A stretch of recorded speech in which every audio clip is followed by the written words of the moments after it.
everyone. I'm Crisia from Genially. Welcome to another episode of Coffee with Genially. I'm very excited with my guest today, Karl Kapp.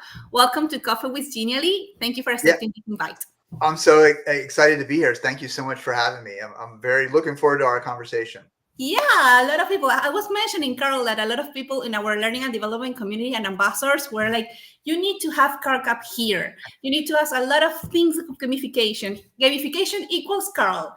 So I have a lot of questions for you, I have to say. Yes, So I can't wait to get started.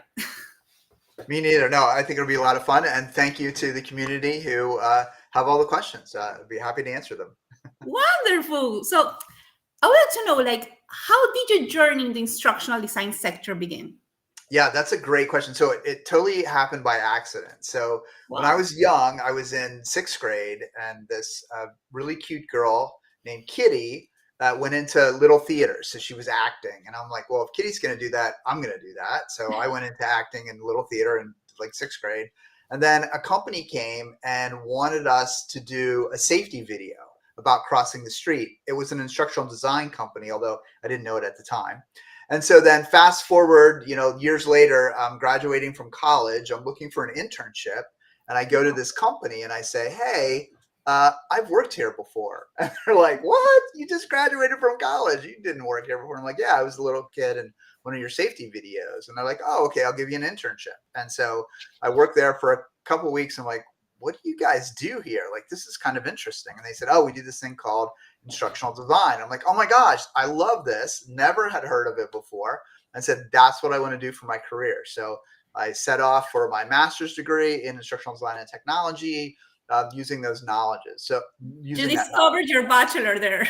Yeah, I got my the whole 9 yards. Yeah. I did my bachelor in English and psychology, and teaching, not Wow. realizing that those fit perfectly to what they did at this applied science place. So it goes back to little theater, Kitty Neal, and trying to just find out what this weird company does. And then all of a sudden I'm in instructional design. I'm like, wow, this is kind of wild. Wow, that's very Yeah. interesting. Like, you know that you're not the first person that got into the field or the industry by accident. Like, some people, like, they really like fall in love with the instructional design or training other people, or they actually know how to get to other people to understand complex things or well, train them. Yeah, it's kind of wild, like because no one like in the lower grades ever tells you about, well, at least back then, about the field of instructional design. I'm like, I had never even heard of it, and so I'm like, oh, really? People design instruction for adults? I never even thought about it. I'm like, oh yeah, that sounds like a lot of fun, and so Yeah, that's and how I it's got totally started. different. It's totally different. Like, train It kids is. and adults, like adult learning, I didn't know that they were so challenging. That for me, like, I'm not in the instructional design Uh, industry, but for me, I found them like really challenging. it is. Yeah, you would think it would be easier than teaching kids, but in some ways, it's a much harder. There's a Wow. harder barrier. There's a harder credibility level. There's a harder, like, okay, I already know this. What are you going to teach me? A lot of that kind of pushback. So there's a lot more. I think, and this kind of fits into gamification. There's a lot more motivational aspects that you really have to consider, ironically, as opposed to kids. Kids are very anxious and can be molded and like, hey, we're going to do this. Okay. Adults are like, well, why do I need to know this? What am I doing? You're wasting my time. I've got to go sell something. And so there's a lot more pushback. And that's why Indeed. gamification is more important than ever, I think, for adult learners. Indeed. And let's talk about something fun, something about like gamification. They say like cards equals gamification. That's to me the funny word. So what are some of the latest trend in gamification? Why Yeah. do you relate you to gamification? Yes. So I think, well, I got interested in it because it started my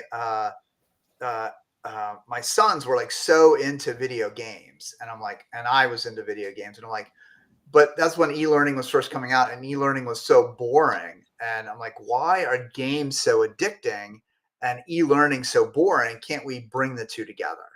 And so that kind of got me started. And then the trends over the years are really interesting. It started out with like points, badges, and leaderboards, and that's all anybody paid attention to. But then we started to dig under the surface, and I call it kind of robust gamification, where we start to look at what are the elements that motivate people, like collecting items or helping others is a huge motivator, or seeing how far you are from the finish line. Progress is a motivator. Solving problems is a motivator. So I think one of the trends is going toward those deeper elements of games that involve learners and involve people and make them more interested than just kind of, because points, badges, and leaderboard are, I don't want to get too academic, but are extrinsic motivators. So there's motivators outside of ourselves, but solving a problem, collecting items, helping others, that's motivation The internally. And reward.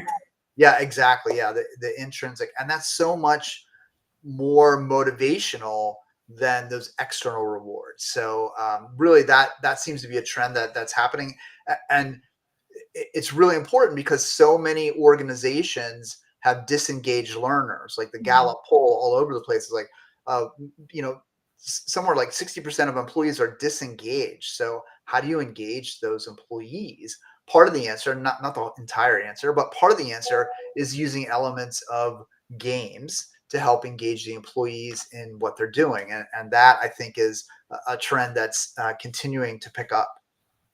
Motivators. Yeah. So, what are the highlights in using asynchronous for gamification? Yeah, I think one of the really interesting things is in using asynchronous is to allow the learner to challenge themselves. To get to the immersive So learning, right? Like, yeah. So synchronous, I can challenge you and I can say, come on, you can do that or whatever. But in asynchronous, I'm not there. And so what I want to do is give the learner choices. And one of the things that I think is interesting is often like give them levels to enter into the learning. And most often they'll go in the highest level and then they'll find out that they don't know it. And then they'll be more motivated to learn because they'll know what they don't know. yeah, So this is the other way around. exactly. And that'll be like, Wow. oh, okay, that's what I want to find out because I thought I knew that, but now I don't, and kind of go through there. So building different levels or different types of challenges into that asynchronous learning is what will challenge a learner to go through. And the problem is what we tend to do as designers of instruction, we start really simply. Like, oh, here's the basics. You got to know this and you got to know that. So most learners go, I already know that. This is a waste of my time. I'm done. But if you start out really hard, like, can you solve the challenge? I don't know. Oh, no, I can't. Uh-oh, now what do I do? Now you can give the information, and now they're more open to learning. And it applies to everything that you are explaining. For example, incorporate, like if you would like to explain complex process, or you need like your employees learn how to use like a new, I don't know, machine, for Uh-huh. example. Mm-hmm. It applies as well, the synchronous learning. It does, yeah, and give them that idea of not do this, do this, do this. Give it to them in the context. Like, here's a problem that you might have. Let's figure out this problem. And as they're figuring out the problem, they're learning how the machine works. They're Wow. learning how the machine interacts. So you give them a challenge or a problem, and oh, by the way, we're going to learn how this machine works while we're solving that problem. So I give an example. Don't teach somebody how to use Excel, teach somebody how to create a budget for their department. And oh, by the way, we're using Excel. And so they're learning about budgeting, which is important to them. Excel's not important to them. It's just a piece of software or just a piece of machinery. But it's important to me to run this machinery so that I do the right number of parts per hour so that I can get paid my bonus. Or it's important for me to properly budget. And oh, Excel's going to help me. Okay, I want to do that. So if we do it as this larger context of what we want to be doing and kind of gamify that experience by making a challenge or making it a problem, then people are more apt to engage in that process. Totally. Totally. Wow. It's incredible. It's very interesting. Yeah. So, what are your thoughts on using microlearning in social learning cohorts? Yeah, I think microlearning is very important. So actually, a colleague of mine, Robin D. Felice, and I wrote a book called Microlearning Short and Sweet. And we talk a lot about different types of microlearning. So there's microlearning that's kind of just in time to help you do your job. There's microlearning to remind you with behavioral prompts what you should be doing.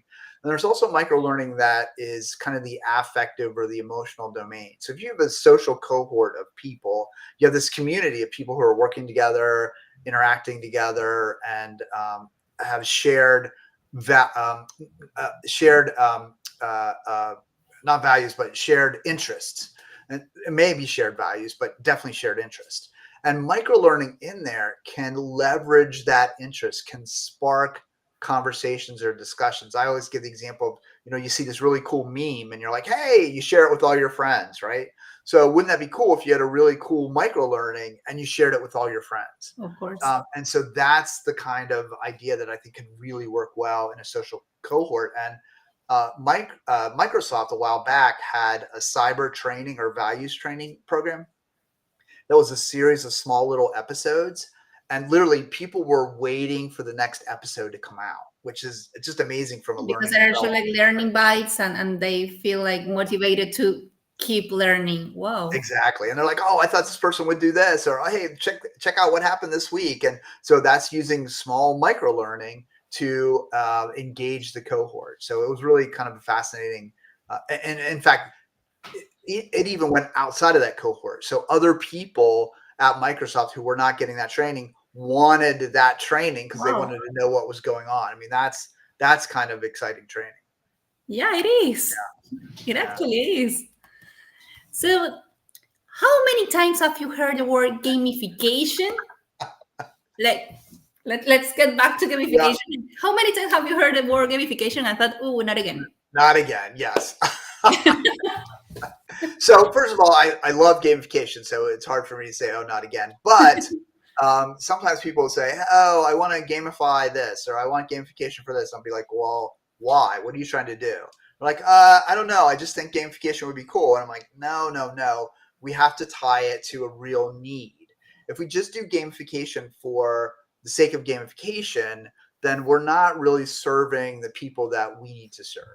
And so oftentimes I've heard like in a meeting, oh, let's do gamification. I'm like, oh, no, this isn't, we don't need gamification. All we need is this, or all we need is that. So I think we need to be careful about it. And if we're people that design instruction, we need to be deliberate about when to use gamification and when, it's probably best not to use it. So yeah, sometimes I'll go, oh, not gamification. And I'll always ask when somebody says, hey, I want to gamify this, I'll always say, well, there's lots of definitions of gamification. What's your definition of gamification? Just to make sure we're on the right page. Because a lot of times somebody else's definition of gamification and my definition are not the same. Doesn't mean somebody's wrong. It just means I want to make sure I'm aligned with what you're trying to accomplish.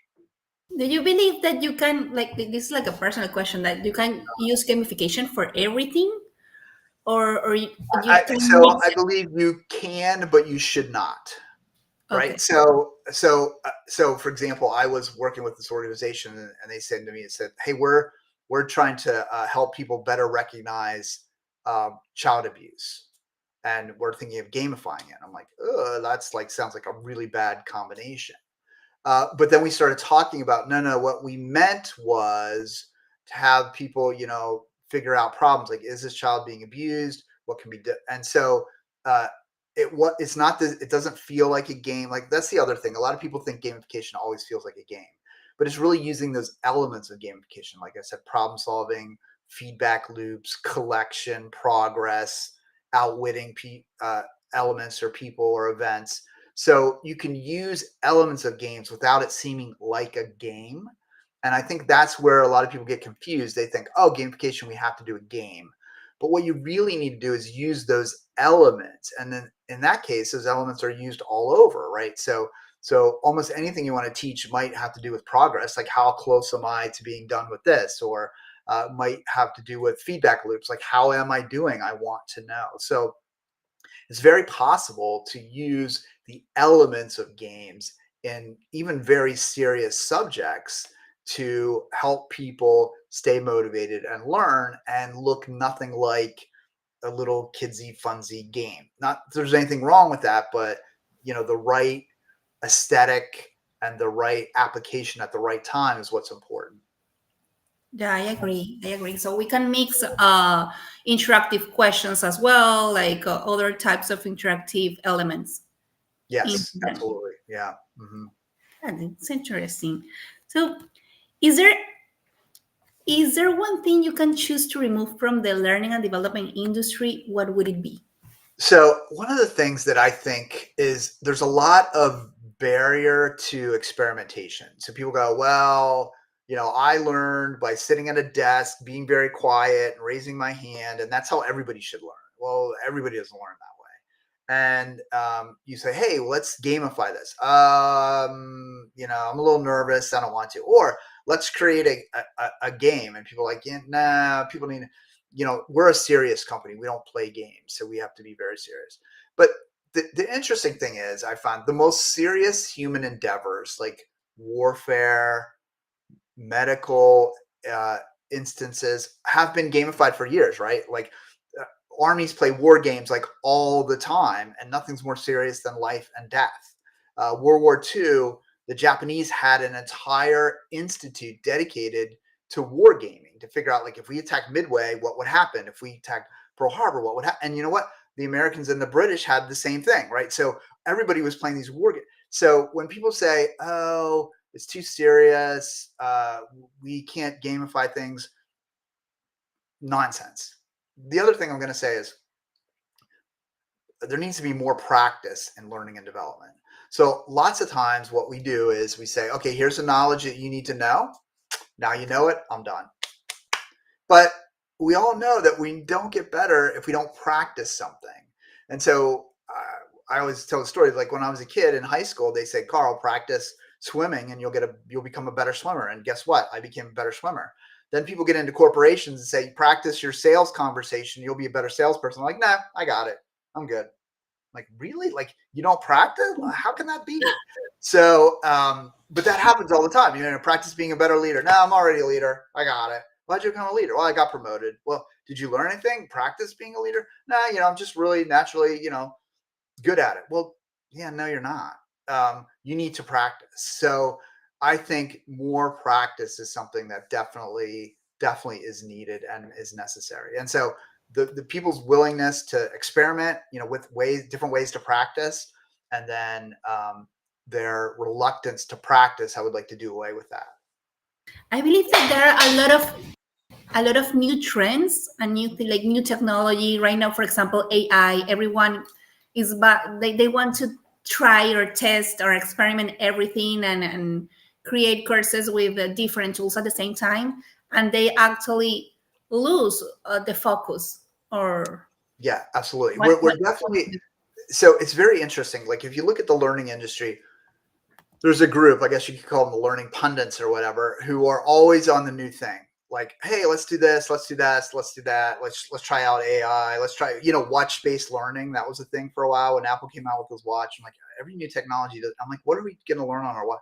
So there's a group, and then there's and they're usually like the pundit or consultant class, and then there's a group of folks in companies who are like looking at all that and going, no, I'm just going to do this. And so they're not looking up to see what's going on at all. And they're not very forward thinking. So it's a weird dynamic in the industry. Some groups are chasing squirrel. And then other groups are like, oh, we're not changing it at all. And so it's a very tricky industry to navigate because of those kind of dual conflicting groups of folks. That's true. Totally agree. Yeah. So the other way around. Is there one thing you can choose to make everyone in the learning and development industry do and follow? What would it be? Yeah. So the one thing that I've been really interested in is the idea of reflecting on learning experiences. So I think there's a lack of, and in organizations in general, right? We all want to be mean and lean, but we know that we actually learn a great deal from reflecting on experiences and actions. And so, we've cut training down. There used to be like 3-day leadership training, and now there's like 15-minute leadership training, right? Or there's like a couple hour leadership training, but it doesn't give that time to reflect and think. And so I would love to say that every learning experience has to have built-in reflection. You have to think about deeply what you're learning, how to apply it, what it means. So I think reflection, there's obviously, pockets of people doing it, but as an industry-wide element, I'd love to see more reflection on experiences, on learning experiences. That's amazing. Thank you for that. Yeah, thank you So, for the question. have you used Genially to create gamified activities before?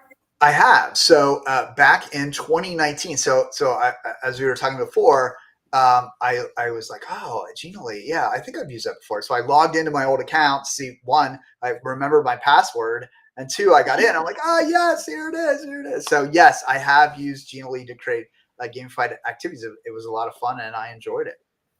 A lot of things have changed. We have new features. Yeah, I'm Workplace gonna have new to dive features. back in and check them out. Yeah, absolutely. You should do it. I I will. will like send you an invite to hear your feedback so everyone else can hear that too. Oh, thank you. Yes, yes, it'll be a lot of fun.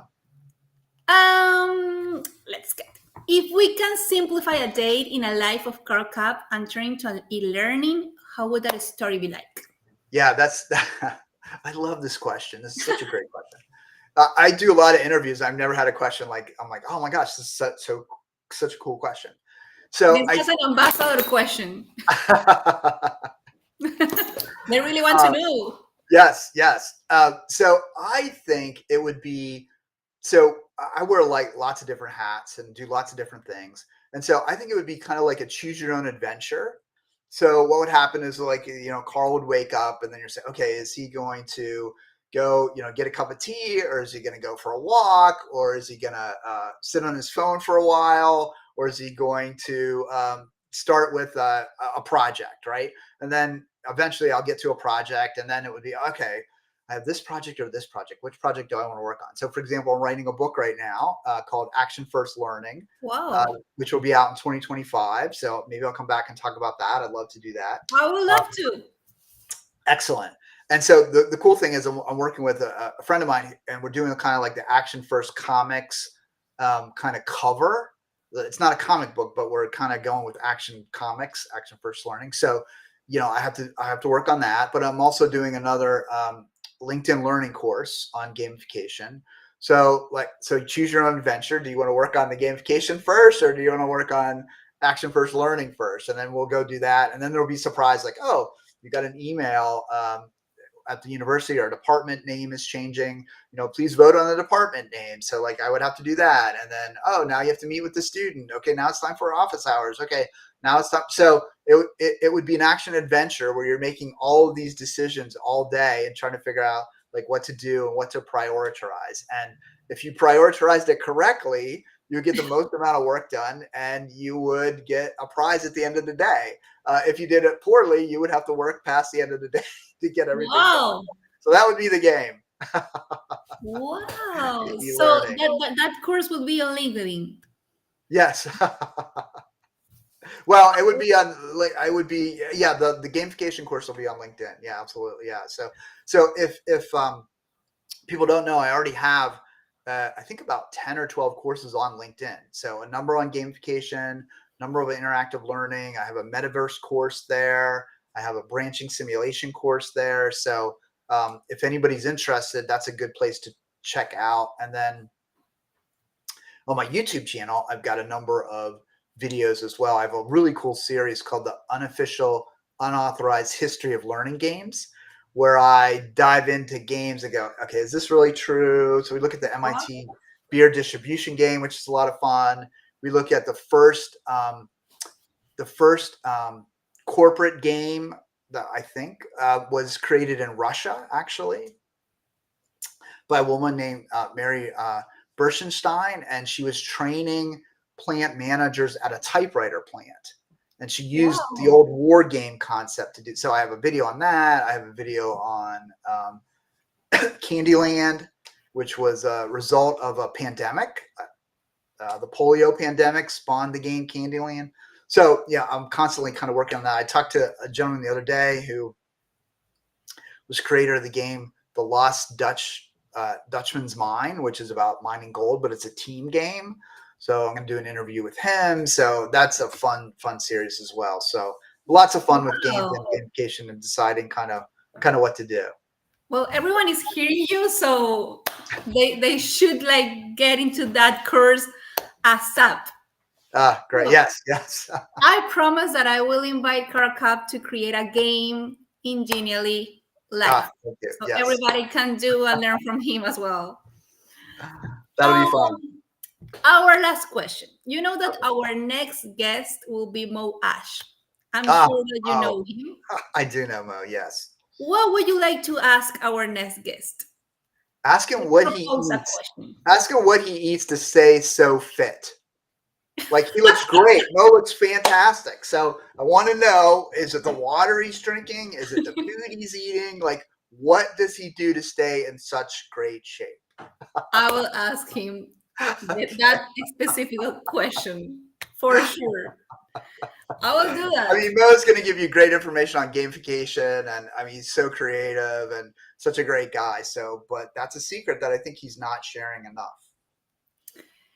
I will do for sure. Yeah, Mo is one of our dearest friends and ambassadors, and yeah, we actually we love him here at Genially. Yes, yes, he's very lovable. A great professional as well. Yes, he is. He really is. Well, thank you very much, Karl, for this amazing time. For all your answers, for sharing your expertise and your experience with us today. I'm sure that our community will love to watch this if they are not here. But of course, I will be like reading some of the comments. Thank you very much, and I will invite you to a workshop. Thanks. Yeah, Gamification. yeah, and thanks so much for having me. I really appreciated it, and great questions. Really enjoyed the questions. Thank you very much, and congratulations for your book. I'm Thank you. sure that we will discuss it next year as well. So, looking forward to it. Thank you very much. Well, Thank see you next and on our next episode of Coffee with Genially, everyone. Thank you for watching this. Bye bye.